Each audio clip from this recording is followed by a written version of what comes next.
तर पहिली कविता सादर करतोय. एकटा. एकटा. संग नव्हता कुणाचा म्हणून विश्वासाने विश्वासासाठीचे. संग नव्हता कुणाचा म्हणून विश्वासाने विश्वासाठीचे होते नव्हते असलेले प्राण सोडले.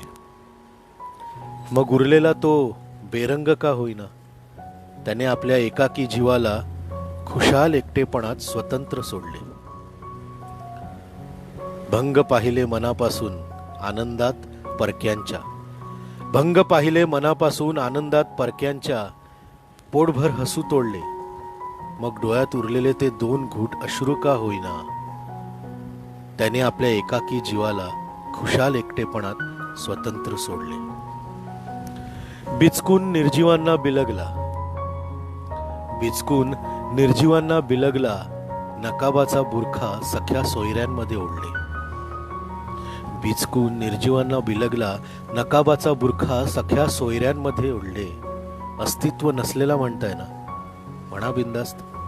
फरक ना पडलेला कधी ना पडेल आता, असे म्हणत त्याने कधीचेच आपल्या एकाकी जीवाला खुशाल एकटेपणात स्वतंत्र सोडले. मनात कितीतरी नात्यांना कैची मारली. मनात कितीतरी नात्यांना कैची मारली. बेशरम म्हणाला तरी चालेल हो मला, कोरड्या आकांताने हसता हसता ओरडले. मनात कितीतरी नात्यांना कैची मारली. बेशरम म्हणालं तरी चालेल हो मला, कोरड्या आकांताने हसता हसता ओरडले. परक्या जीवाला भाडेकरू समजताय असं का होईना, त्याने कधीचेच आपल्या एकाकी जीवाला खुशाल एकटेपणात स्वतंत्र सोडले. त्याने मरणाच्या पत्रिका कोणाला नाही देणार असा निश्चय करत सर्वांच्या आयुष्य कादंबरीतले त्याच्या हिस्स्याच्या आठवणींचे उतारे खोडले. त्याने मरणाच्या पत्रिका कोणाला नाही देणार असा निश्चय करत सर्वांच्या आयुष्य कादंबरीतले त्याच्या हिस्साच्या आठवणीचे उतारे खोडले.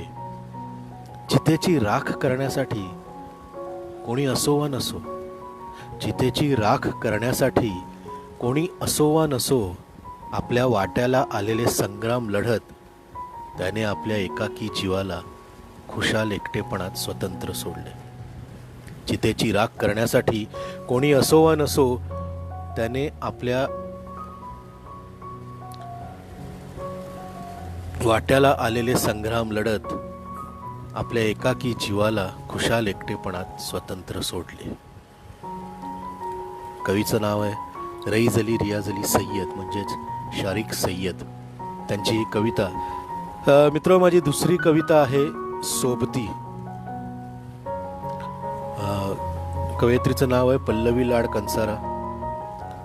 त्यांची एक कविता मी सादर करतो, सोबती. माझे मित्र मला माझ्या मरणा इतकेच प्रिय असतात. माझे मित्र मला माझ्या मरणा इतकेच प्रिय असतात. मरण मात्र कधी कधी, पण ते नेहमीच मला हवे असतात. माझे मित्र मला माझ्या मरणा इतकेच प्रिय असतात. मरण मात्र कधी कधी, पण ते नेहमीच मला हवे असतात. सुखाच्या क्षणी मरण डोकावून जातं, अगदी माझ्या मित्रांसारखं. सुखाच्या क्षणी मरण डोकावून जातं, अगदी माझ्या मित्रांसारखं. दुःखाच्या क्षणी बोलावून सुद्धा मित्र येत नाही. दुःखाच्या क्षणी बोलावून सुद्धा मित्र येत नाही, अगदी माझ्या मरणासारखं. सुखाच्या क्षणी मरण डोकावून जातं, अगदी माझ्या मित्रांसारखं. आणि दुःखाच्या क्षणी बोलावून सुद्धा मित्र येत नाही, अगदी माझ्या मरणासारखं. मृत्यू आणि मित्र मृत्यू आणि मित्र हे दोन्ही मला माझ्या जीवाभावाचे सोबती वाटतात. मृत्यू आणि मित्र हे दोन्ही मला माझ्या जीवाभावाचे सोबती वाटतात. दोन्ही माझा घात करणारे असले तरी दोन्ही मला दुखातून सोडवणारे असतात. दोन्ही माझा घात करणारे असले तरी दोन्ही मला दुखातून सोडवणारे असतात. सोबती. कवयित्री पल्लवी लाड कंसारा. मित्र, या दोन कवितांनंतर आता मी आजच्या दिवसाच्या कथेकडे येते. आजची कथा आहे आचऱ्याचो बाजार आणि मी. माझे आधीचे जुने शेजारी श्री नारायण आडकर यांच्या आधी मी गेल्या 10-15 दिवसात जवळजवळ 3 कथा वाचल्यात. तर त्यांची ही पुढची कथा. त्यांच्या बऱ्याचशा कथांमध्ये, म्हणजे आतापर्यंत मला वाटतं सगळ्याच कथांमध्ये थोडा कोकणचा बाज आहे, कारण त्यांनी कोकणमध्ये बरंच आयुष्य काढलं आहे. तर हे सुद्धा आचऱ्याचो बाजार आणि मी ही सुद्धा त्याच कोकणातली कथा आहे. आचरा हे कोणाला माहीत नसेल तर आमच्या कोकणात एक गाव आहे. माझ्या गावापासून थोडं जवळ आहे, कुडाळपासून. तर तिकडे पण एक बाजार असतो, जसा प्रत्येक गावात असतो. इथे ऐरोलीत पण बाजार असतो. तर आचऱ्याचो बाजार आणि मी. एप्रिल मे महिना आला आणि पावसाळा जवळ आला की आचऱ्याच्या खाडीत भरपूर मासे मिळायचे. खाडीतल्या माशांना किंमतही जास्त मिळायची. सुळे, शेतकी यांना खूप मागणी असायची. याशिवाय शेळी, गुंजली, तांबवशी, बानवशी, शेंगटी इत्यादी अनेक प्रकारचे मासे मिळायचे. माझे वडील आणि मोठा भाऊ आमची होडी घेऊन मासे पकडायला जायचे. त्यावेळी मी 5-6 वर्षांचा, फारच लहान होतो. दिवसाचे मासे पकडायला मी होडीच्या मध्ये बसून जायचो. खूप मजा यायची. शनिवारी रात्री माझे वडील आणि भाऊ मासे पकडायला गेले की रविवारी सकाळी मी लवकर उठायचो आणि बंदरावर आमच्या होडीची वाट बघायचो. कारण रविवारच्या आचऱ्याच्या बाजारात भरपूर रसाळ फणस यायचे. मासे भरपूर मिळाले तर रविवारी बाजारात आई फणस घ्यायची. होडी आली की आई टोपली घेऊन होडीजवळ जाऊन मासे निवडायची. चांगले चांगले मासे बाजारात विकायला न्यायची आणि कमी किंमत येणारे फालतू मासे घरी निस्त्याकाक ठेवायची. निस्त्याकाक म्हणजे सार करायला किंवा कढी करायला निस्त्याकाक ठेवायची. म्हणून की काय, माझे मासे मारणाऱ्या आम्हा गाभीत लोकांना कधीच चांगले मासे खायला मिळत नव्हते. मासे निवडून झाले की मी पटकन होडीत बसायचो. मी बाजारात जाणे घरच्यांना परवडणारे नव्हते, पण मला घरात ठेवायला पण आईला भीती वाटायची. म्हणून शक्यतो आई मला कुठेही जाताना बरोबर घेऊन जायची. आई होडी वलवायची आणि होडी घेऊन आई आणि मी डोंगरेवाडी मार्गे आचऱ्याच्या बाजाराला जायचो. बांधावर होडी ठेवून डोंगरेवाडीत पोहोचल्यावर एका बुरुजासारख्या उंचवट्यावर डोंगरेकर्णीचे घर होते. आई तिला 1-2 मासे द्यायची. तेव्हा मला खूप राग यायचा, कारण बाजारात तेवढेच पैसे कमी यायचे.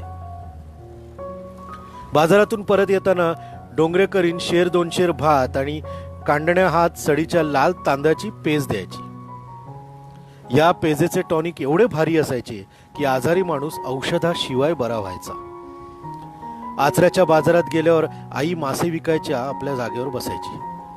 गापतिणींच्या जागेवर कोणी दुसरी बसली तर मोठी भांडणं व्हायची. या भांडणावरून आचऱ्याच्या भजनीबुवांनी एक गवळण सुद्धा रचली होती. बाजारात जावान मोठ्यान आरडली, गोही माझी जागा खायची माय भवानी हई येऊन बसली. कोकणची गवळण बाजारात गेली, अशी काहीतरी गवळण होती.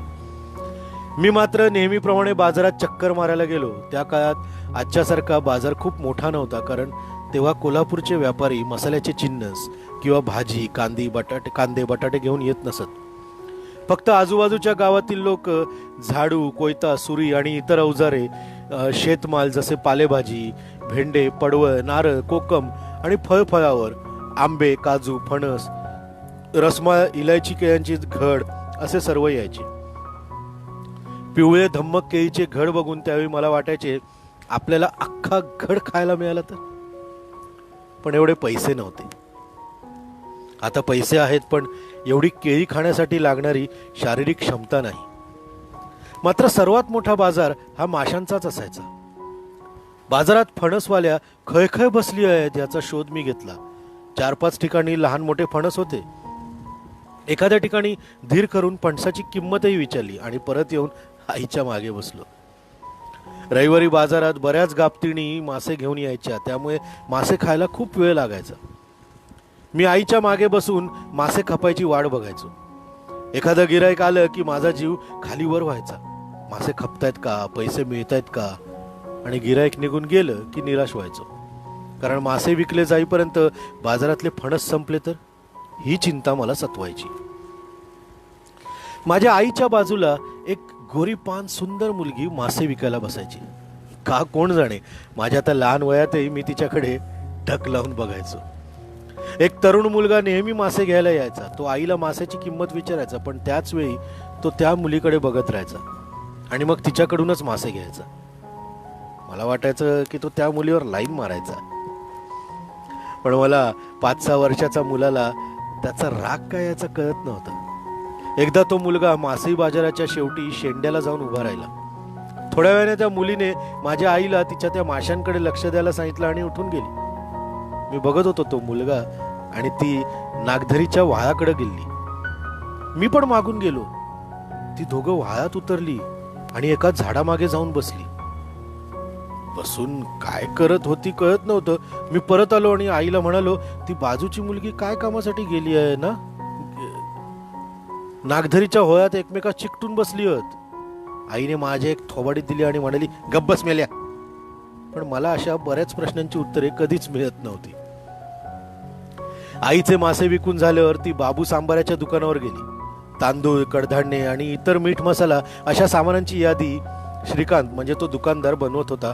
तसा माझा जीव वर खाली होत होता. आईचे पैसे संपले तर. अजूनही बाजारात काही फणस शिल्लक होते. आईने सामानाची टोपली उचलून डोक्यावर घेतल्यावर मी तिचा एक हात धरून फणसवालीकडे ओढून नेले. आईने फणसाची किंमत विचारली आणि कमी करून मागितले, पण तिने फणस कमी किमतीला दिला नाही. तेव्हा तिच्याकडे एक फोडलेला फणस होता. त्याचे 8-10 घरे काढून ते वडाच्या पानावरून विकत होती. आईने ते पानावरचे गरे मागितले आणि मला द्यायला सांगितले, पण मी भोकाड पसरून रडायला लागलो. आईने ते गरे घेतले आणि मला विनवू लागली, अरे आज हे गरे घे, उद्या शुक्रवारच्या चिंदरच्या बाजारातून मी मोठा फणस घेऊन येते. आता हे गरे घे, मी तुला रामेश्वराच्या देवळाजवळ अजून इटल्याची गोल भजी घेऊन देते. पण मी आईचा हात उडवून दिला तेव्हा सगळे गरे मातीत पडले. आईचा चेहरा रडका झाला होता, तरी मी मात्र मोठ्यानेच रडत होतो. आई तशीच पुढे चालत राहिली. मी मागाहून नाईलाजाने रडत चाललो होतो. दुपारचे ऊन तापले होते. आंबडसकर यांच्या घराजवळ रस्ता उतरंडीचा होता आणि रस्त्यात माती पण खूप होती. मी त्या मातीत लोळण मारली. आई पुढे जाऊन माझ्याकडे बघत होती. तेवढ्यात मागाहून डोंगरातले भाऊ कावले इले. त्यांनी आईला विचारले, गे माडा बुडले, याचा काय केलंस गे? आई काहीच बोलत नव्हती. बहुतेक तिचे डोळे पाणावले होते. तोपर्यंत भाऊंनी मला उचलून घेतलं होतं. नंतर आईने भाऊंना सांगितले की मला फणस पाहिजे होता. भाऊ मला घेऊन आपल्या घरी गेले. त्यांनी आपल्या आईला सांगितले, याला खायला तेवढे गरे दे. भाऊची आई भाऊप्रमाणेच मायाळू होती. तिने एक छोटासा पिकलेला रसाळ फणस आणला.